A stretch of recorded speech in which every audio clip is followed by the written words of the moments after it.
예, 누가복음 23장 34절. 오늘은 아버지여 저들을 용서해 주옵소서입니다. 누가복음 23장 34절. 누가복음 23장 34절 같이 읽겠습니다. 같이 읽읍시다. 그때 예수님께서 이르시되 아버지여 저들을 용서해 주옵소서. 저들은 자기들이 하는 일을 알지 못하나이다 하시더라. 그들이 그분의 옷을 나누어 집었고. 예. 잠깐 기도합시다. 주 하나님 감사합니다. 하나님께서 함께 하시고 도우셔서 오늘도 주의 말씀을 선포할 때 주의 기름 부으심이 차고 넘치게 하시고 주의 영을 충만케 하여 주시옵소서. 아버지 하나님 지혜와 계시를 주시고 주께서 십자가에서 받으셨던 고난과 그분이 우리를 위해서 행하신 일들을 잘 깨달을 수 있도록 은혜 베풀어 주십시오. 우리 주 예수를 죽으신가 그분의 흘리신 피로 인해서 감사합니다. 아버지 하나님께서 또 그의 관련 복음의 모든 진리들을 저희 가운데 밝고 환하게 비춰주시고 저희가 좀 더 깊이 이해하고 또 배울 수 있도록 해주십시오. 믿고 확신할 수 있도록 해주십시오. 감사드리며 주의 성기도 합니다. 아멘. 예. 오늘부터 7시간에 걸쳐서 7시간에 걸쳐서 가상칠언에 대해서 공부하겠습니다. 가상칠언이란 주님께서 십자가에 못 박히신 채 숨을 거두시기 전에 하신 7마디 말씀입니다. 7마디 말씀을 그래서 가상할 때는 이제 십자가 위에서 seven sayings on the cross, seven sayings on the cross 이렇게 말하는데 우리나라는 이제 한자로 이제 가상 7언 7마디 말씀. 이제 첫째가 용서의 말씀이고, 둘째가 구원의 말씀이고, 셋째가 애정의 말씀이고, 넷째가 고뇌의 말씀이셨고, 다섯째가 고통의 말씀, 여섯째가 승리의 말씀, 일곱째가 만족의 말씀입니다.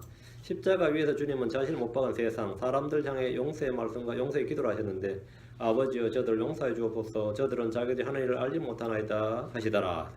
사람들이 예수님께서 영광의 주 그리스도라는 사실을 알지 못하고 그분을 못 박아 죽였습니다. 물론 모르고 한 일입니다.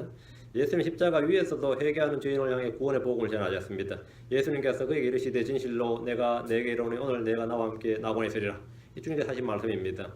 어떤 죄인이라도 그분을 주요 그리스도로 믿기만 하면 구원을 받습니다. 예수님은 곁에 못 박혀있던 죄인을 향해서 오늘 내가 나와 함께 낙원에 있으리라 이렇게 말씀하셨습니다. 아무 행위도 없이 단지 믿음으로만 구원받는다는 위대한 진리를 가장 극적으로 보여준 예가 이 십자가 우편에 있던 강도였습니다. 2000년 교회사에서 행위구원을 주장하는 어떤 사람들도 십자가 강도의 구원 이야기 앞에서는 아무 할 말이 없습니다. 그는 은혜로 믿음으로 구원받은 죄인들의 가장 좋은 본보기에 속합니다.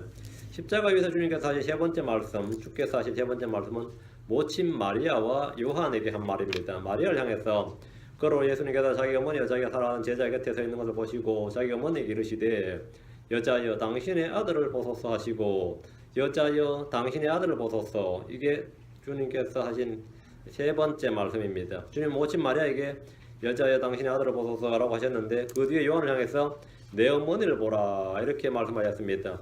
그래서 안에서는 형제 자매의 관계가 어떻게 되는가를 보여주신 겁니다. 요한은 당연히 마리아가 자기 어머니가 아니죠. 그런데 주님께서 내 어머니를 보라. 누가 우리 어머니고 우리 아버지고 형제냐 하면 하나를 믿는 사람, 주 예수를 믿는 자가 우리의 형제고 모친이고 어머니고 아버지입니다. 마리아에게는 예수님 외에도 여러 아들과 딸들이 있었지만 결국 마리아를 모신 사람은 그분의 제자 요한이었습니다. 주님은 육신의 형제들에게 맡기지 않고 누구에게 맡겼다고? 사도 요한에게, 그 자기의 영적인 형제에게 마리아를 맡기셨습니다. 주께서 네 번째 하신 말씀은 고뇌에 찬 울부짖음인데 마태복음 27장 46절에 9시쯤에 예수님께서 큰 소리로 외쳐 이르시되 엘리 엘리 라마 사박다니 하시니 이것은 곧 나의 하나님 나의 하나님이여 어찌하여 나를 버리셨나이까 라는 말이더라. 이게 이제 애거니죠. 애거니. saying of agony. 아주 진짜 나의 하나님이여 나의 하나님이여 어찌하여 나를 버리셨나이까. 고뇌에 찬 말씀입니다. 예수는 우리를 위하여 죄가 되셨고 저주가 되시기 때문에 아버지로부터 단절된 순간입니다. 십자가에서 아버지로부터 단절된 순간이었어요. 다섯 번째로 주님이 하신 십자가 위에서 하신 말씀은 내가 목마르다. 이것은 육신의 목마름을 말한 건 아닙니다. 물론 육신도 당연히 목이 말라겠지만 주님의 몸이 심한 탈수 현상이 일어났고 그분의 혼은 지옥의 불길을 느끼고 있었습니다. 지옥에 간 부자가 목이 말랐던 것처럼 주님은 자신이 어디로 가는지 알고 있었고 그 혼이 지금 지옥으로 가는 걸 알고 있었고 내가 목마르다. 그리고 주님은 이 모든 일이 이루어진 줄 아시고 다음 하신 말씀이 다 이루어졌도다. It is finished. 이렇게 말씀하셨고 요한복음에는 이 말씀을 마지막으로 숨을 거두셨다 이렇게 되어 있는데 누가복음에는 이 한마디 말씀이 더 기록되어 있습니다. 누가복음 23장 46절에 예수님께서 큰 소리로 외치시고 이르시되 아버지여 내 영을 아버지 손에 맡기나이다 하시고 이렇게 말씀하신 뒤에 숨을 거두시니라. 이렇게 해서 숨을 거두기 전에 다 이루었다 하고 그 다음에 한마디 말씀이 더 있었다 이거죠. 그래서 이게 7번째 말씀입니다. 예수님은 숨을 거두신 순간에 몸은 그대로 십자가에 매달려 있었습니다. 그리고 요셉의 무덤으로 옮겨질 예정이었습니다. 당시 바리새인이면서 치리자였고 부자였던 아리마대 요셉과 니고데모는 그분의 몸을 십자가에서 내려서 장사를 치렀는데 요셉은 그분을 자신의 돌무덤에 옮겼습니다. 그분의 혼은 지옥으로 가셨습니다. 그분의 영은 아버지께로 갔습니다. 우리는 이번 연초에 오늘 1월 1일인데 연초에 주께서 이 십자가 위에서 행하신 말씀을 차례대로 듣고 묵상하는 시간을 좀 갖도록 하겠습니다. 예수님께서 십자가에 못 박히신 것은 예언된 죽음입니다. 예언된 죽음, prophesied death, predicted, prophesied, 미리 예언된 pre-written history다 이 말입니다. 예언된 죽음이었습니다. 당시 유대의 사형법은 투석형입니다. 투석형이란 뭐냐면 stone death, 돌로 쳐서 죽이는 겁니다. 로마의 사형법은 참수형입니다. 칼로 베서 죽이는 겁니다. 그러면 돌로 쳐서 죽이거나 칼로 베서 죽여야 되는데 예수님이 둘 다 해당 사항이 없었습니다. 예수님은 유대인들의 고소로 로마법에 따라 재판을 그게 빌라도 로마 총독 관저에서 재판을 받았는데 투석형도 아니고 참수형도 아니고 그 당시 법에 없던 십자가형이 언도되었습니다. 왜? 민중들이 얼마나 분노를 했던지 돌로 쳐서 죽이자 칼로 쳐 죽이라가 아니라 십자가에 못 박아서서 이렇게 한 거예요. 십자가에 못 박아서서 그 유대 군중들은 6월절 명절을 지키러 왔다가 왜 이런 사고가 터진 거예요? 십자가에 못 박아서 하니까 빌라도가 우리 로마법에 따르면 칼로 죽여야 되고 너희 법에 따르면 돌로 쳐서 죽여야 되는데 왜 갑자기 십자가냐 이거예요. 십자가. 이것은 일반적인 그 제너럴한 그 사형법이 아니죠. 미국에서 이 캐피털 대해서는 뭐죠? 이게 뭘로 하는 거죠? 전기의자죠. 주로 전기의자입니다. 한국은 목 매다는 겁니다. 목을 매다는 거고, 아니면 어떤 나라는 이제 주사요법이고요. 주사로 이제 독국물 넣는 거죠. 근데 로마는 참수형이었어요.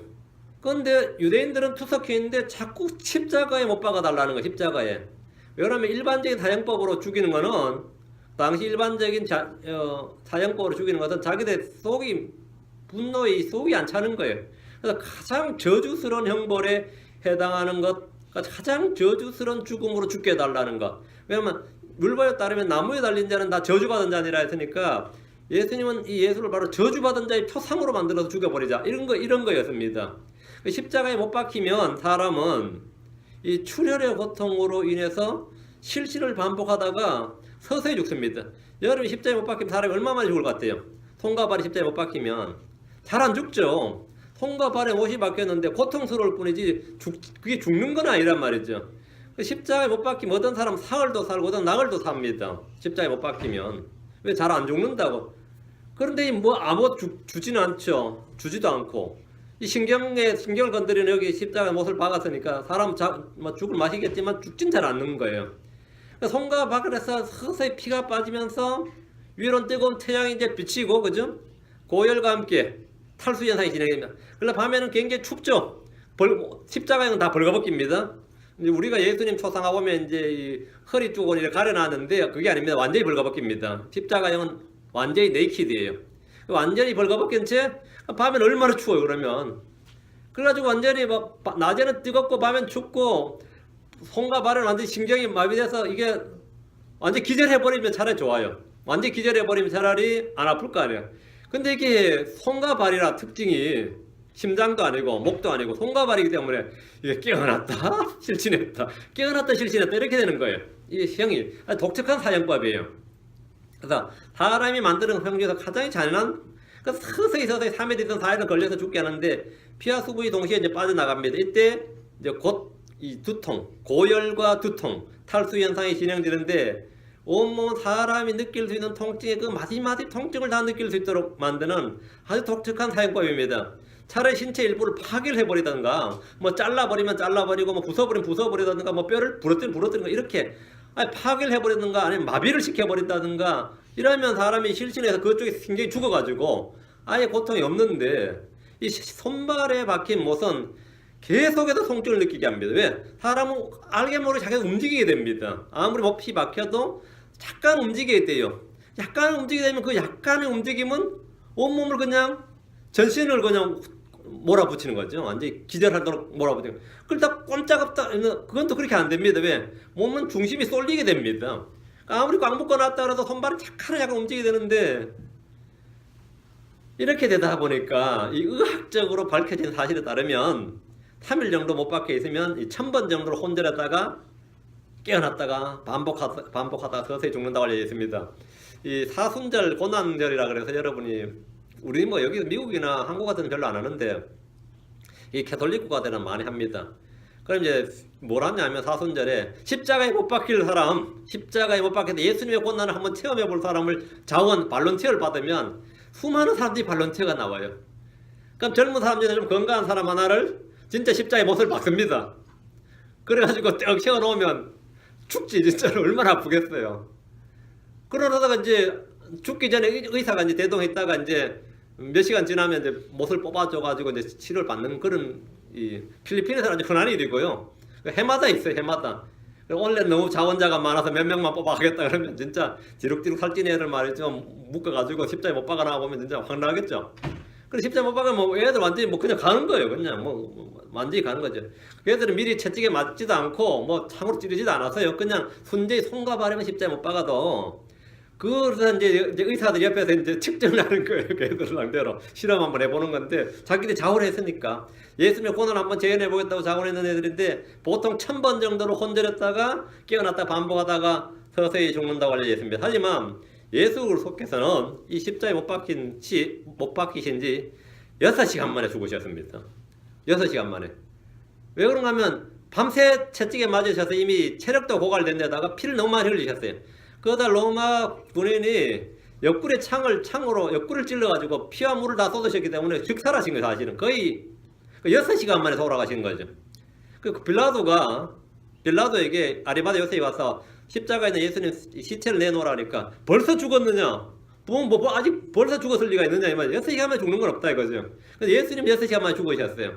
그 로마의 군사들이 십자가에서 내렸어. 예수님 십자가에 내렸어. 다리를 꺾습니다. 이제 십자가형이 기본적으로 다리를 꺾으려고 혹시나 살아있을지 가사 상태에 빠졌을지 모르니까 다리를 꺾으려고 딱 보니까 예수님이 완전히 죽어서 다리를 꺾을 필요가 없었습니다. 그래서 예수님 뼈가 안 꺾이셨습니다.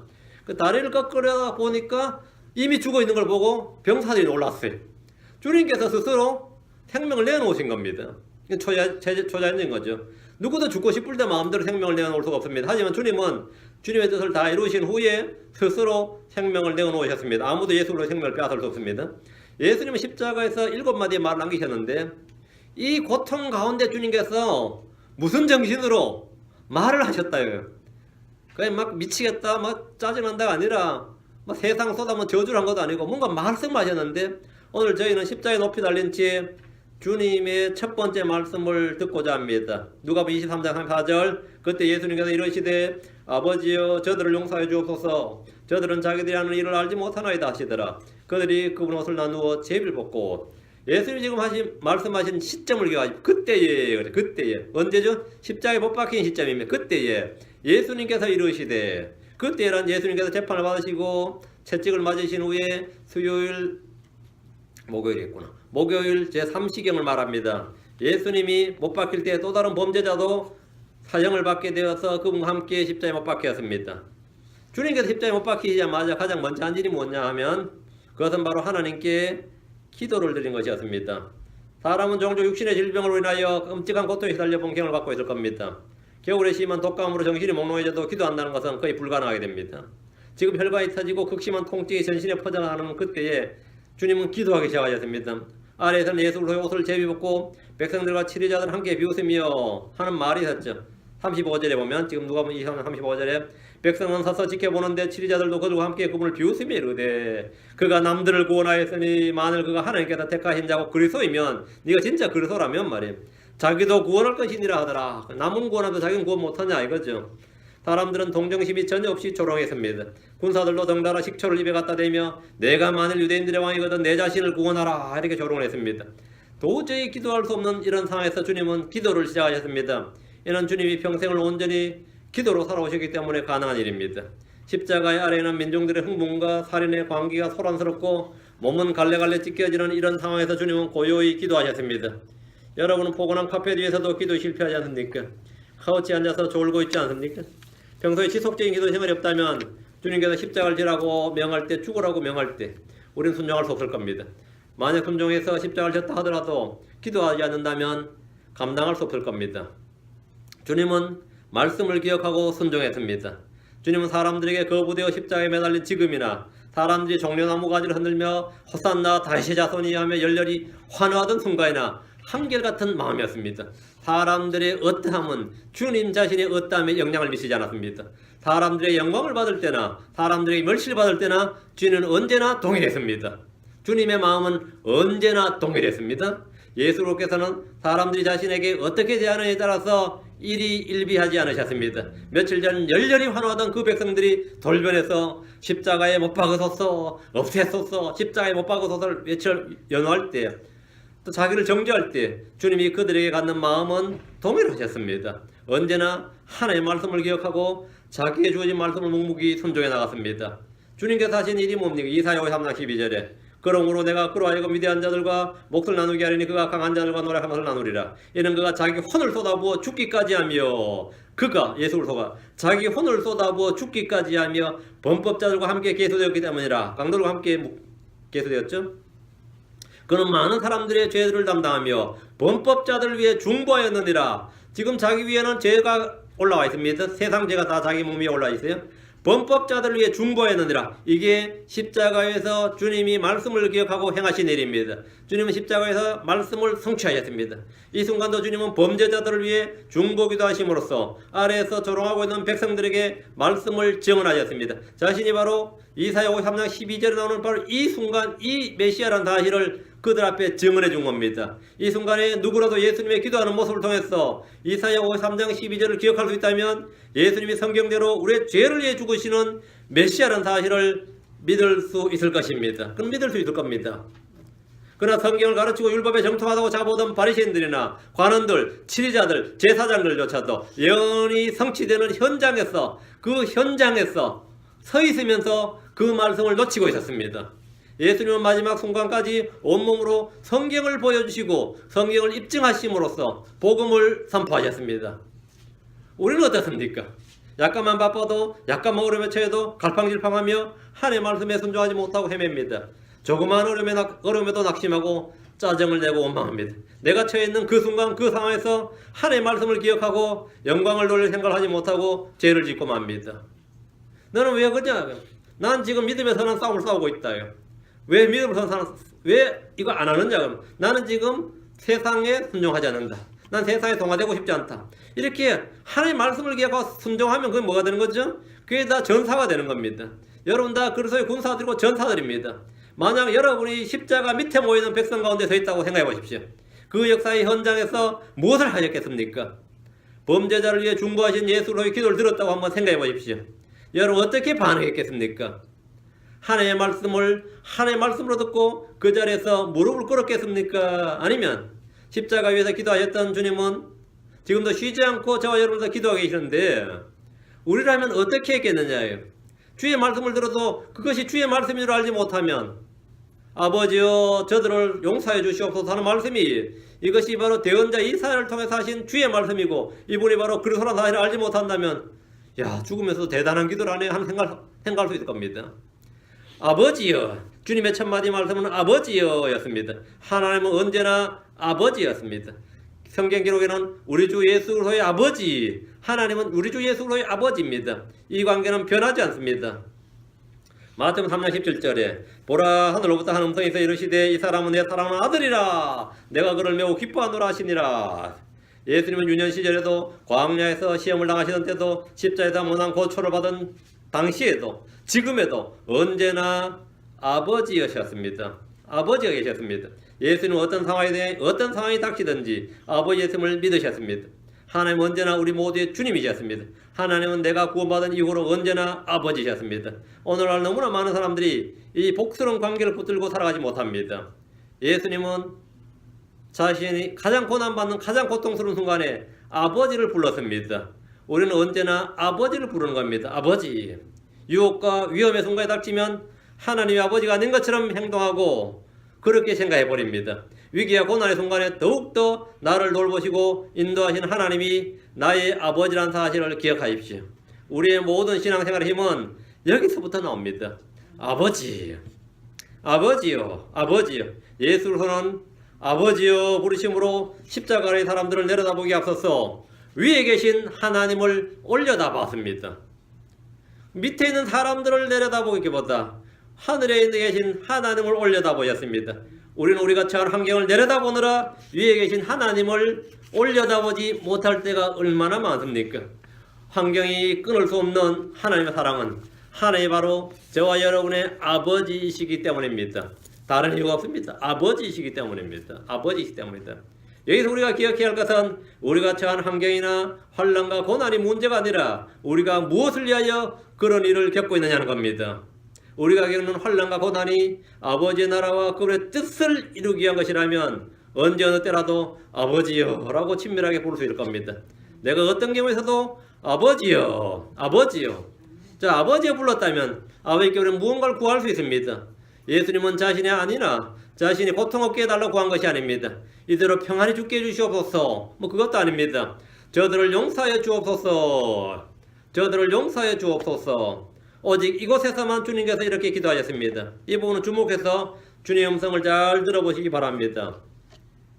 저는 성도 여러분이 성경 읽을 때 매우 주목해서 읽으시기를 여러 번 강조해서 말씀드립니다.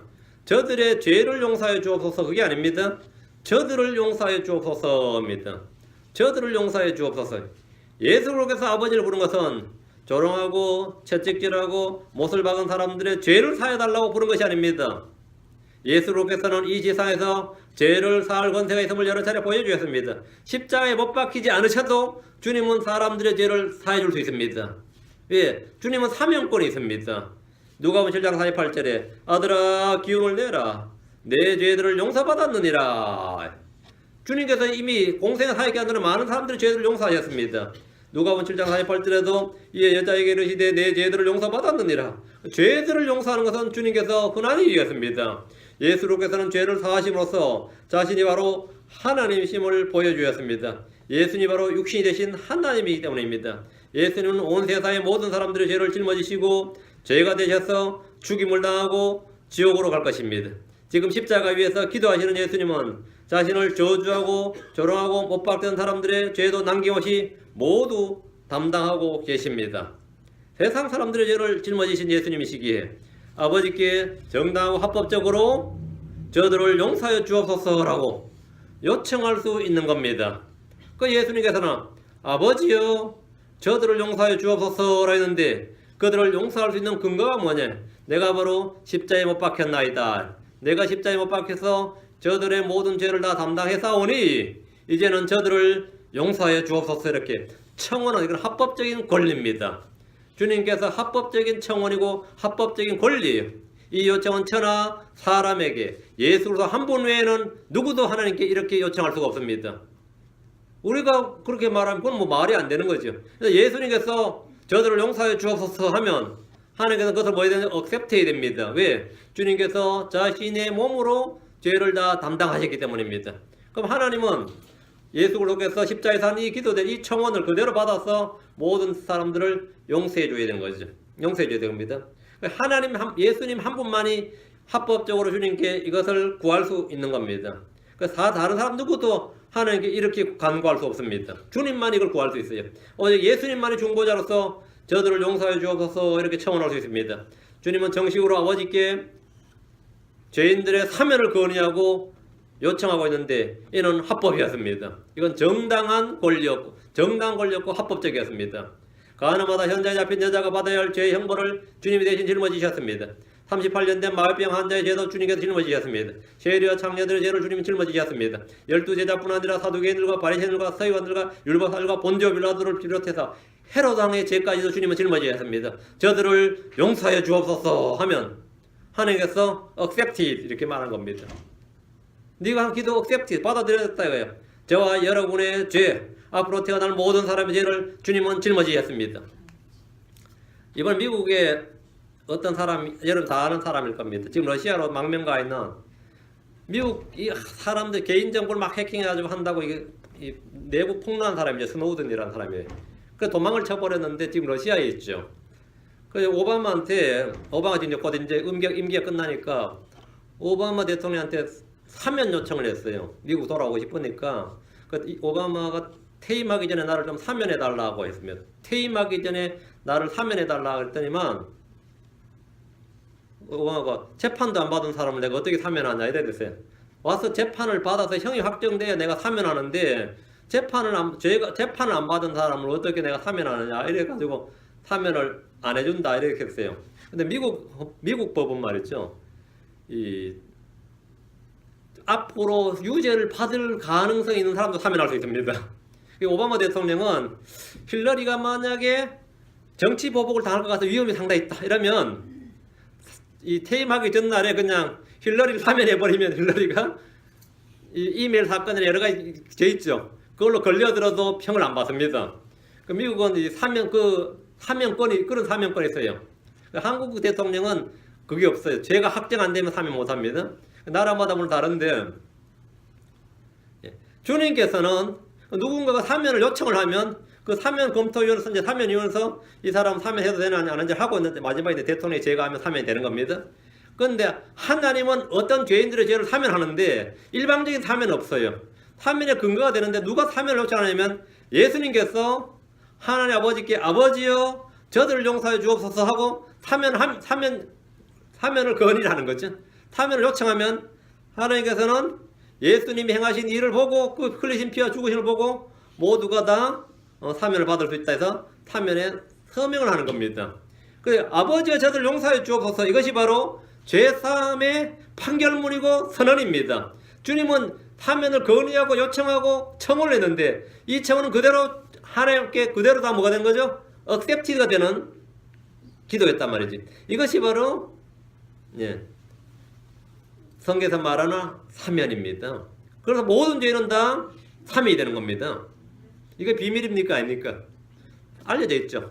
만방에 알려진 기쁜 소식이고 너무나 쉽고 간단한 은혜의 선물입니다. 주님께서 사람이 되셔서 덩그러니 십자가에 못 박힌 모습을 한번 생각해 보십시오. 머리에서 발끝까지 형체를 알아볼 수 없을 정도로 피범벅이 된 모습을 한번 그려보십시오. 주님께서 무엇 때문에 이런 형벌을 받고 죽으셔야 됩니까? 우리는 그 점을 분명하게 알아야 됩니다. 주님은 자신이 못 박힌 순간에 주님께 바로 아버지여 저들을 용서해 주옵소서 할 수 있다는 겁니다. 이 한마디를 주님께 하기 위해서 주님은 자신이 십자가에 못 박히신 겁니다.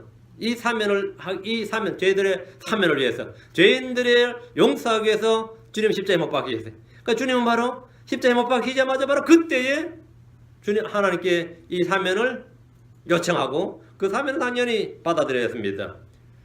주님께서 왜 이 기도를 했냐면 모든 사람은 다 죄인이고 모든 사람이 가장 시급히 해결해야 할 과제는 죄 문제이기 때문입니다. 그건 하나님 편에서 마찬가지입니다. 하나님께서 사람들이 가장 먼저 해줘야 될 일은 뭐 복을 내려주고 뭘 해주고 그게 아닙니다. 일단 죄를 사면해 주는 것이 가장 먼저입니다. 하나님이 죄인에게 해줄 수 있는 가장 먼저 이름은 일단 사면이에요. 일단 리뎀션이 가장 중요해요. forgiveness and redemption이단 말이에요. 하나님을 떠난 사람들이 가장 중요하고 시급한 문제는 건강이나 장수나 부나 이런 게 아닙니다. 권력이 아니라 바로 죄 문제입니다.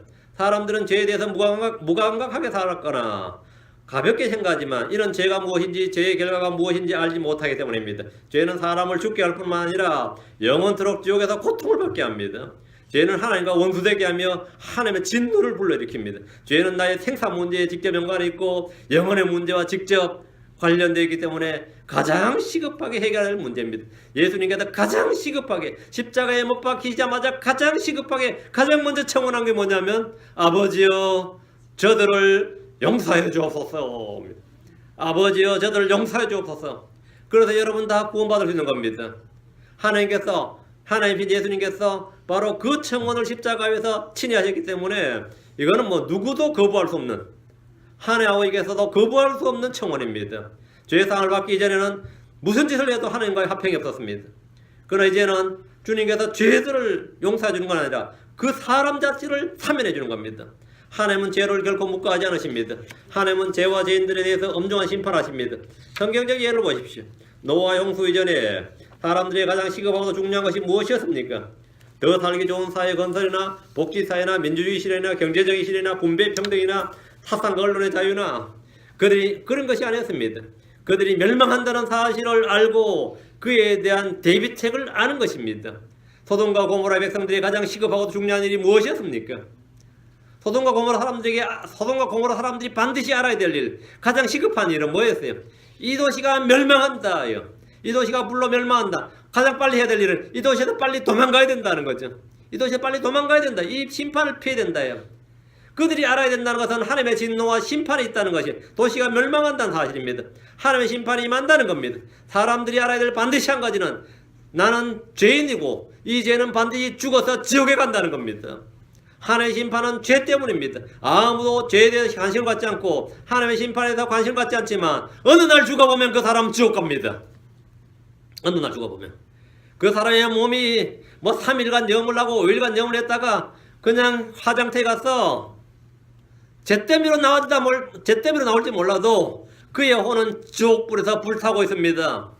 아무도 죄에 대해서 관심 갖지 않고 자신의 운명에 대해서 무지할 때 그렇다 해서 심판이 지체되지 않고 유예되지 않고 면제되지 않습니다. 내가 몰랐다고 해서 내가 믿지 않았다고 해서 그 죄가 없어지지 않는 것처럼 그 심판이 없어지지 않습니다. 어느 날 하나님의 심판이 임하여 완전히 멸망당하고 마는 것이 죄인들의 운명입니다. 누가 감히 죄를 아무것도 아닌 것이라고 말할 수 있습니까? 누가 하나님의 심판을 업신여길 수 있습니까? 그러다 우리는 이것을 전하는 겁니다. 예수님께서 친히 하나님께서 친히 사람이 되셔서 이 사실을 전하시고 이 일을 위한 해결책으로 자신을 십자가에 내어주셨습니다.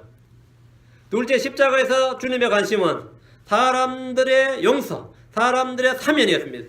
사람들이 모두 죄의 용서를 받는 것, 이것이 주님의 최대 관심. 사람의 구원은 주님의 언제나 프라이어리티였어요. 주님의 관심에서 최우선이었습니다.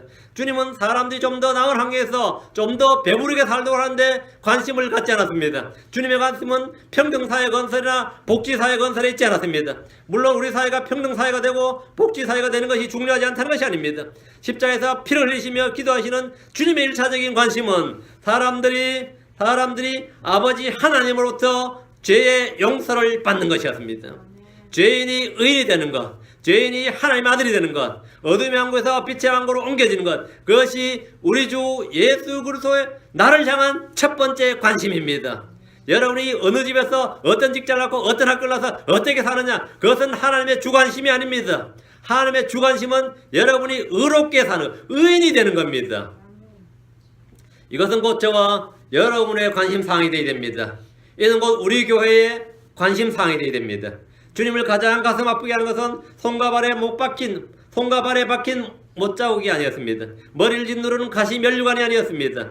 모든 사람의 죄를 대신에 피 흘려 죽으시는 자신의 죽음에도 불구하고 이 사실을 믿지 않음으로써 여전히 죄 가운데 살다 하나님의 심판을 받아 지옥에 가게 될 사람들에 대한 애끓는 연민, 그것이 우리 주님의 가장 큰 고뇌였습니다. 성경 말하기를 디모데서 2장 4절에 그분은 모든 사람이 구원을 받고 진리를 아는 데 이르기를 원하시느니라.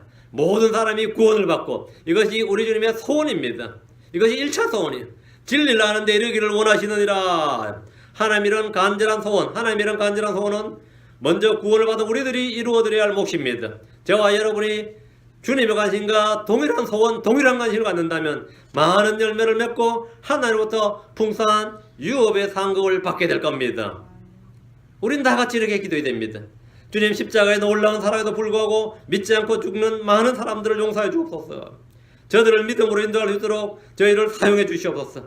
주님, 저희를 이 세상에서 안락하게 살기 위해서 애쓰지 마시옵소서. 다만 저를 십자가의 전달자가 되게 해 주시옵소서. 저희 교회가 주님의 십자가를 선포하고 잃어버린 혼에 대한 주님의 마음을 동일하게 소유하게 해 주시옵소서.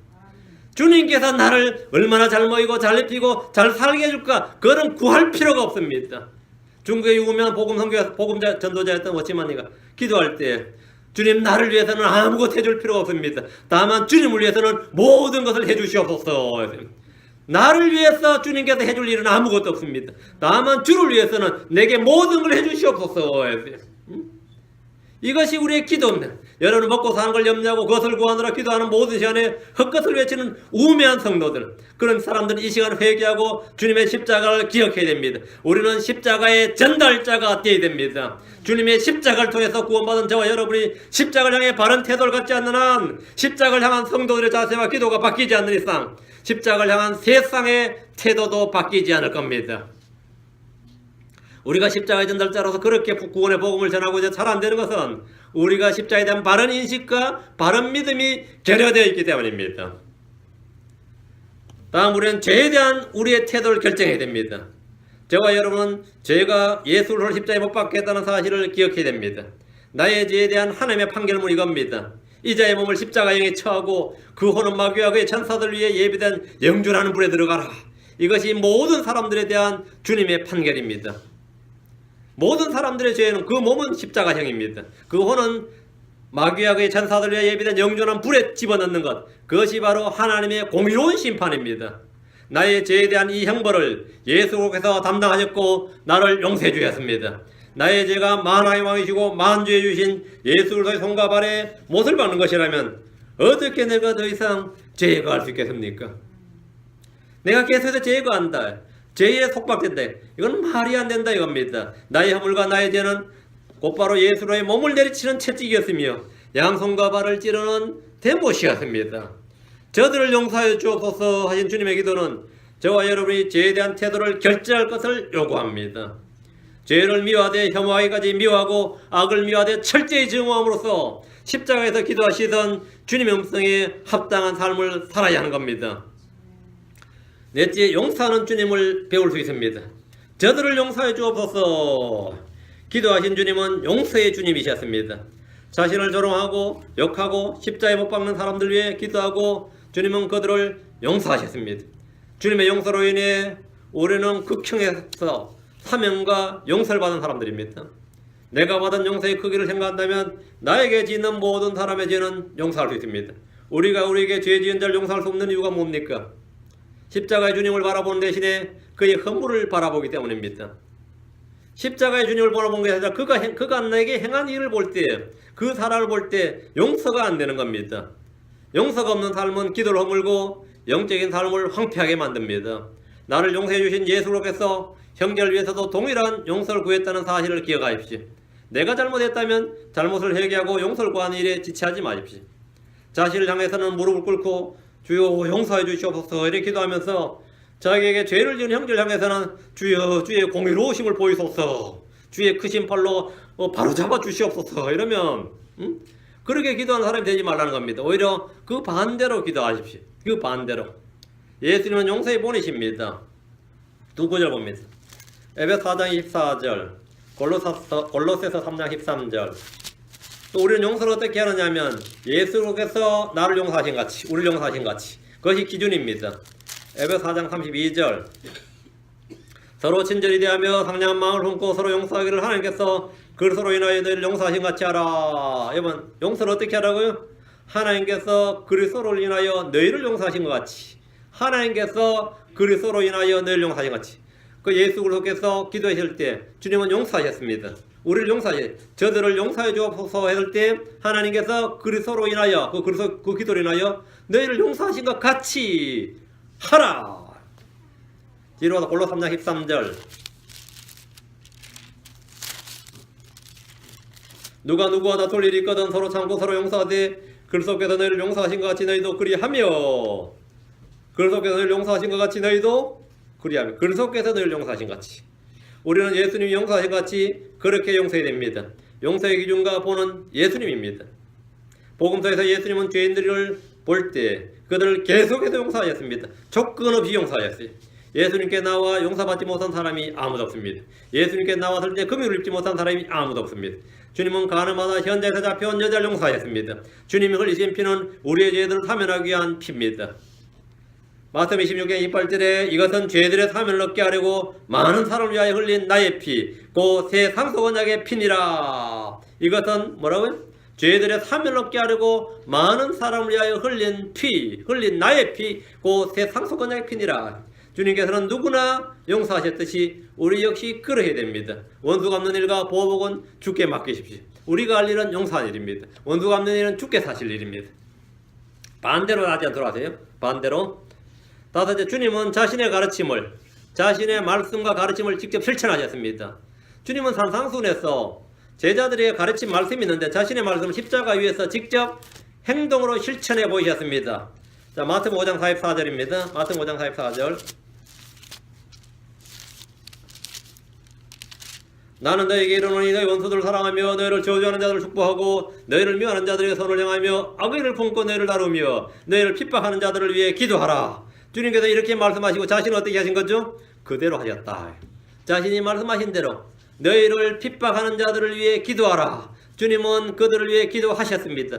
그들은 범죄자들, 주님은 범죄자들을 위해 기도하셨습니다. 주님은 말과 혀로서가 아니라 행함과 진실로서 자신의 사랑을 보이셨습니다.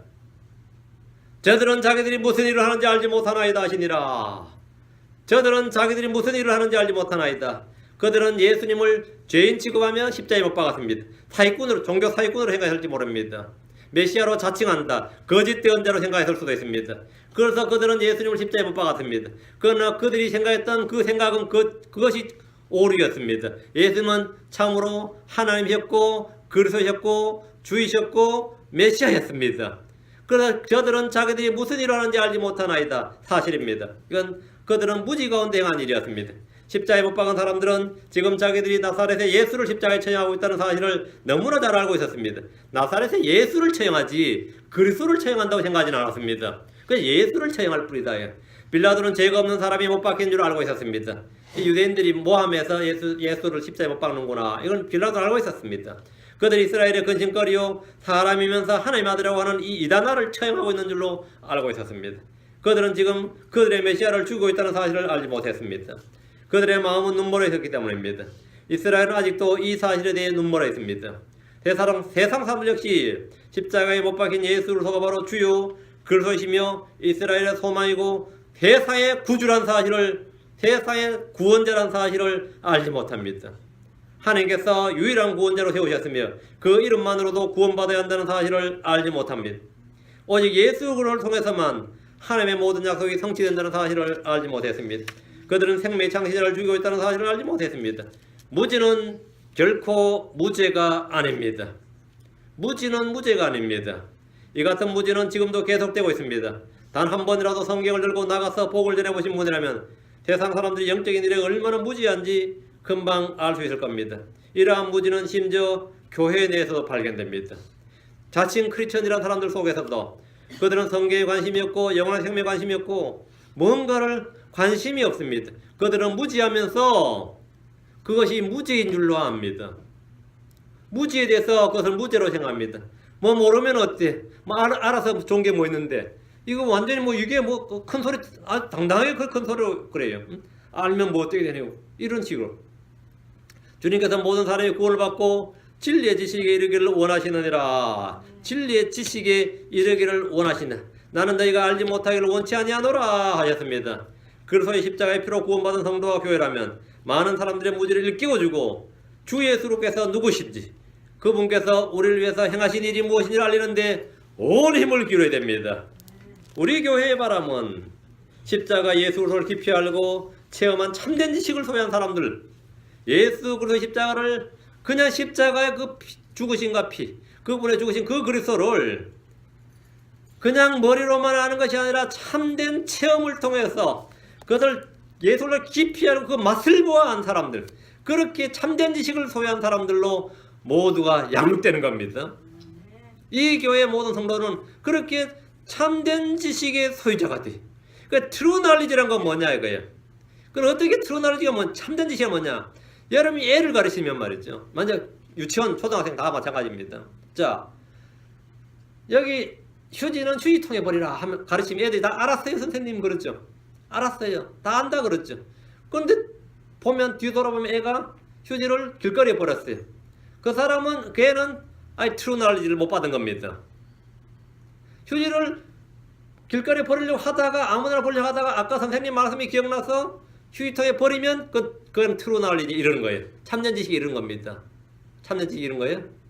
우리가 어떤 사실을 알았을 때 네 알았습니다. I got it 해놓고 내가 알았다 받았다 해놓고 행동에서는 그게 안 나온다. 아직 true knowledge 이르지 못한 거예요. 진리의 지식이 이르지 못한 겁니다. The knowledge of truth 이르지 못한 거예요. 우리가 항상 변화 진리의 지식이 이르지 못하더라. 예수 그리스도를 안다는 것은 우리가 어떤 지식을 배워서 안다는 것은 그것이 내 안에서 뭐가 되는 거죠? 내 자신을 고쳐서 바꾸어서 그 안 것대로 행하는 것이 그것이 아는 겁니다. 그게 아는, 그게 knowledge of truth. 그게 진리의 지식이 come to the knowledge of truth. 하나님은 모든 사람이 구원을 받고, 다음에 어디 나가면 모든 사람이 구원을 받고, 이 진리의 지식에 이르기를 원하시느니라. 진리의 지식에 이르시기를 원하시느니라. 그게 주님의 뜻이니라 이 말입니다. 그것이 바로 진리의 지식. 우리 크리스천들이 이런 말 저런 말을 많이 하나님 말씀 많이 설교도 많이 듣고 많이 공부합니다. 그것이 내가 듣고 나서 내가 아멘으로 하답해서 내 속에서 이제는 어떻게 된 거죠? 그렇게 액션이 나와. 그건 뭐가 되는 거죠? 트루 knowledge 이런 겁니다. 근데 그게 뭐 듣는 것하고 행하는 게 같나요 하면서 그렇게 하면서 그냥 대연스럽게 이건 안 돼. 할 생각도 의지도 없다. 그건 뭐가 되는 거죠? 아직 진리의 지식에 이르지 못한 겁니다. 저와 여러분은 누구의 죄를 위해 예수 그리스도와 같이 십자가에 못 박힐 필요는 없습니다. 예수로 십자가는 예수가 한 분으로 족합니다. 우리도 누군가를 위해서 내가 대신 죽을 필요 없습니다. 주님이 충분합니다. 주님 한 분이면 인류의 모든 사람의 모든 죄를 다 해결할 수 있습니다. 자, 주님이 십자가에 못 박혔다면, 그렇죠? 십자가에 못 박혔어요. 주님께서 필요 죽으셨습니다. 십자가는 예수 그리스도 한 분으로 충분합니다. 그래서 십자가는 하나로 충분합니다. 하지만 십자가의 원리에 충실한 삶을 살 필요는 있습니다. 우리는 그 십자가의 원리에 충실한, 그 십자가의 도에 맞는, 십자가의 진리에 합당한 삶을 살 필요가 있습니다. 우리 주 예수께서 죽으셨습니다. 삼손은 자신이 죽으면서 자신의 원수들을 다 멸해버렸습니다. 예수께서는 자신이 죽으면서 자신의 원수들을 위해서 기도하시며 용서하셨습니다. 로마서 5장 10절에 로마서 5장 10절 봅니다. 로마서 5장 10절. 이는 우리가 원수였을 때에 하나님의 아들의 죽음으로 말미암아, 하나님의 아들 예수로죠. 하나님의 아들의 죽음으로 말미암아 하나님과 화해하게 되었을진데, 하나님과의 화해는 하나님의 아들의 죽으심으로입니다. 우리의 용서도 하나님의 아들의 죽으심으로. 모든 일의 모든 것의 근거는 하나님의 아들의 죽으심, 예수 그리스도의 십자가의 근거가 있습니다. 예수님께서 죽으셨다예요. 용서도 거기 있고 화해도 거기 있고 사랑도 거기 있고 다 모든 것의 근거는 그 십자가 위에 예수로 십자가에 못 박힌 그리스도에 있습니다. 하나님의 아들의 죽으심으로 말미암아 하나님과 화해하게 되었을진데, 화해하게 된 자로서 더욱더 그분의 생명으로 말미암아 구원을 받을 것이기 때문이라. 십자가를 통해 저희 죄를 해결하시고 저희들을 용서해 주신 하나님께 감사드립니다. 여러분 가운데 용서받지 못한 죄인이 있습니까? 죄 짓지 않는 죄인은 없습니다. 그리고 용서받지 못한 죄인은 있습니다. 용서받지 못한 죄인이 있습니까? 십자가의 예수 그리스도를 바라보십시오. 그분께서 하신 말씀이 있습니다. 아버지여 저희들을 용서하여 주옵소서. 아버지여 저희들을 용서하여 주옵소서. 여기 있는 모든 사람들을 위해서 주님께서는 그 기도를 하셨습니다. 그래서 합법적인 사면을 요청하셨습니다. 여러분이 그분을 믿기만 하면 여러분은 모든 죄가 용서받습니다. 여러분이 지은 죄가 아무리 많고 크고 어떻고 그것은 중요하지 않습니다. 여러분이 용서받는 겁니다. 여러분, 하나님께서는 자신의 아들의 죽음으로 말미암아 여러분의 모든 죄를 용서하셨고 여러분과 화해하셨고 여러분의 모든 것을 다 주셨습니다. 십자가 예수 그리스도, 십자가에 못 박힌 바로 그 그리스도, 그것이 바로 그리스도의 복음입니다. 주님은 선포자들을 세웠어. 여러분 십자가에 못 박힌 예수 그리스도께서 하는 음성을 들을 수 없잖아요. 그래서 그것을 성령을 통해서 이 말씀에 기록하시고 자신의 선포자들을 세워서 반복해서 이 말씀을 똑같이 전해주고 있습니다. 그래서 여러분이 그 똑같은 동일한 음성을 듣게 하시는 겁니다. 아버지여 저희들을 용서하여 주옵소서. 용서해 주옵소서. 누구나 알아들을 수 있는 쉬운 말로 주님께서 하신 말씀이 우리 귀에 우리 마음에 들리도록 선포해 주셨습니다. 여러분이 이 말씀을 듣는 순간 주 예수를 믿으면 여러분의 모든 죄는 깨끗하게 제거되고 없습니다. 죄를 찾을 수가 없어요. 마귀도 못 찾습니다. 왜? 완전히 제거됐습니다. 예수의 피로 여러분 죄가 완전히 제거됐어요. 우리가 하나님 앞에 섰을 때 내가 지었던 모든 죄는 기억나지도 아니하고 생각나지도 않습니다. 다 제거되었습니다. 예수를 영접하면 그가 누구든지 용서받습니다. 이미 주님께서 그렇게 기도하셨고 그 모든 일을 다 이루셨기 때문입니다. 하나님께서 그 일을 행하셨습니다. 이것이 바로 십자가에서 주님께서 하신 첫 번째 말씀입니다. 첫 번째 사역입니다. 이 말씀을 오늘 기억하시고 외워두시고, 그때 예수님께서 십자가에 못 박히자마자 첫 번째 하신 말씀, 그는 바로 우리 혼의 구원인, 우리 죄의 문제를 해결하는 것이었습니다. 아버지여 저들을 용서하여 주옵소서 주시옵소서. 이겁니다. 기도합시다. 이 자리에 아직까지 죄 문제 해결 안 된 분 손 번쩍 한번 들어보세요. 다 해결됐습니까? 다 해결됐어요? 네. 그럼 기도합시다. 위대하신 거룩하신 주 하나님 감사합니다. 주께서 함께 해주셔서 오늘 주의 말씀 선포했습니다. 우리 주 예수로께서 친히 자신의 몸으로 저희 죄를 담당하시고 저희의 저주가 율법의 저주가 되셔서 나무에 달리시고 참으로 저희의 모든 것을 담당해 주셔서 감사합니다. 아버지 하나님, 십자가 위에 달리시자마자 처음 하신 말씀, 아버지여 저들을 용서해 주옵소서 하심으로써 아버지께서 그 말씀대로 주님께서 행하신 그 일들을 근거로 아들의 죽으심으로 말미암아 그 흘리신 피로 말미암아 저희 죄들을 사해 주시고 저희를 깨끗하게 해주심을 감사합니다. 모든 불의에서 모든 불법에서 모든 허물에서 모든 죄로부터 저희를 용서하시고 깨끗하게 하시고 제거하신 주님을 찬양합니다. 아버지 하나님, 이 시간 이 예수로의 감사와 찬양을 드리며 제가 평생토록 십자가에 못 박힌 그리스도를 선포하게 하시고 예수의 복음을 들고 나가서 죄인들을 구원할 수 있도록 해주시길 간구합니다.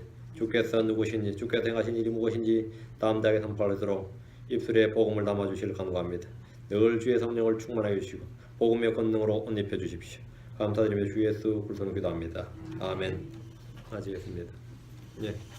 계속해서 십자가 이 가상 치료는 다음 시간에 계속하겠습니다.